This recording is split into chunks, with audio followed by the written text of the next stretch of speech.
Surat Paulus kepada jemaat di Roma. Roma pasal 1.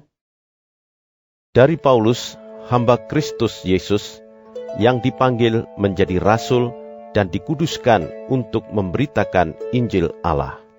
Injil itu telah dijanjikannya sebelumnya dengan perantaraan nabi-nabinya dalam kitab-kitab suci, tentang anaknya yang menurut daging diperanakkan dari keturunan Daud, dan menurut Roh Kekudusan dinyatakan oleh kebangkitannya dari antara orang mati, bahwa ia adalah anak Allah yang berkuasa, Yesus Kristus Tuhan kita. Dengan perantaraannya kami menerima kasih karunia dan jabatan rasul untuk menuntun semua bangsa, supaya mereka percaya dan taat kepada namanya. Kamu juga termasuk di antara mereka, kamu yang telah dipanggil menjadi milik Kristus. Kepada kamu sekalian yang tinggal di Roma, yang dikasihi Allah, yang dipanggil dan dijadikan orang-orang kudus, kasih karunia menyertai kamu, dan damai sejahtera dari Allah Bapa kita dan dari Tuhan Yesus Kristus. Pertama-tama, aku mengucap syukur kepada Allahku oleh Yesus Kristus atas kamu sekalian, sebab telah tersiar kabar tentang imanmu di seluruh dunia. Karena Allah yang kulayani dengan segenap hatiku dalam pemberitaan Injil anaknya adalah saksiku, bahwa dalam doaku aku selalu mengingat kamu. Aku berdoa, semoga dengan kehendak Allah, aku akhirnya beroleh kesempatan untuk mengunjungi kamu.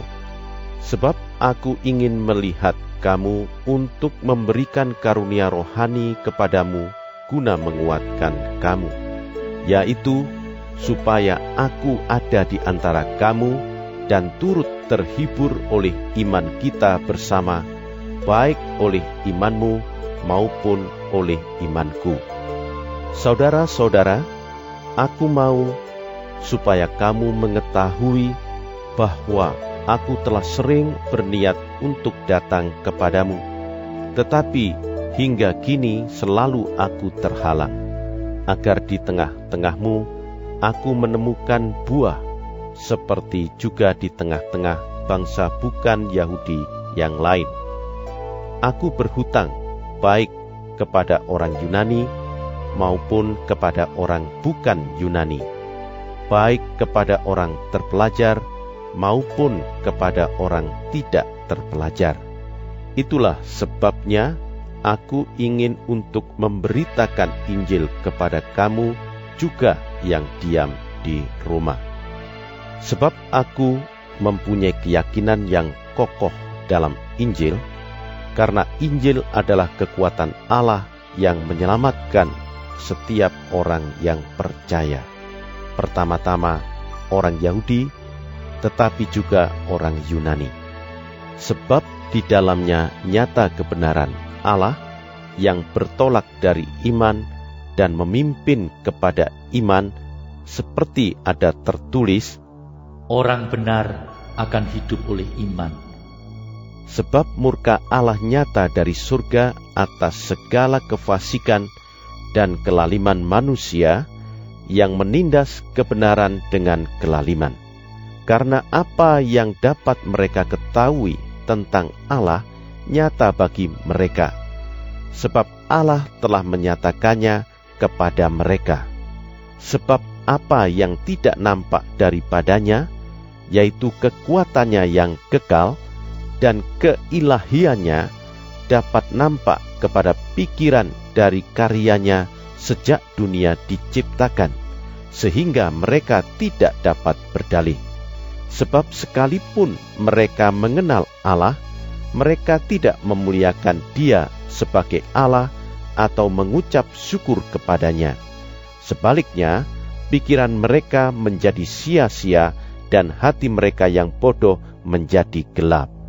Mereka berbuat seolah-olah mereka penuh hikmat, tetapi mereka telah menjadi bodoh.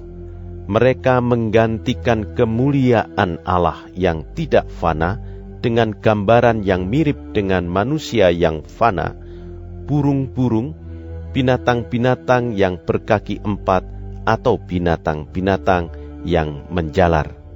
Karena itu Allah menyerahkan mereka kepada keinginan hati mereka akan kecemaran, sehingga mereka saling mencemarkan tubuh mereka.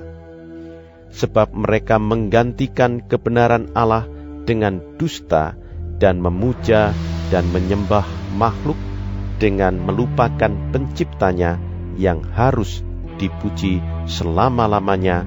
Amin. Karena itu Allah menyerahkan mereka kepada hawa nafsu yang memalukan, sebab istri-istri mereka menggantikan persetubuhan yang wajar dengan yang tak wajar.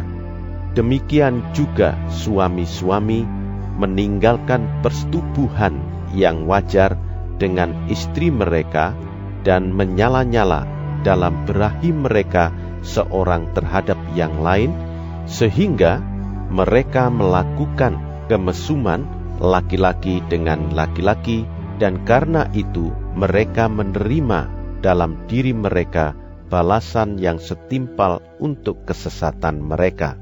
Dan karena mereka tidak merasa perlu untuk mengakui Allah, maka Allah menyerahkan mereka kepada pikiran-pikiran yang terkutuk, sehingga mereka melakukan apa yang tidak pantas, penuh dengan rupa-rupa kelaliman, kejahatan, keserakahan, dan kebusukan, penuh dengan dengki, pembunuhan, perselisihan, tipu muslihat, dan kefasikan. Mereka adalah pengumpat, pemfitnah, pembenci Allah, kurang ajar, congkak, sombong, pandai dalam kejahatan, tidak taat kepada orang tua, tidak berakal, tidak setia, tidak penyayang, tidak mengenal belas kasihan. Sebab walaupun mereka mengetahui tuntutan-tuntutan hukum Allah, yaitu bahwa setiap orang yang melakukan hal-hal demikian patut dihukum mati, mereka bukan saja melakukannya sendiri, tetapi mereka juga setuju dengan mereka yang melakukannya.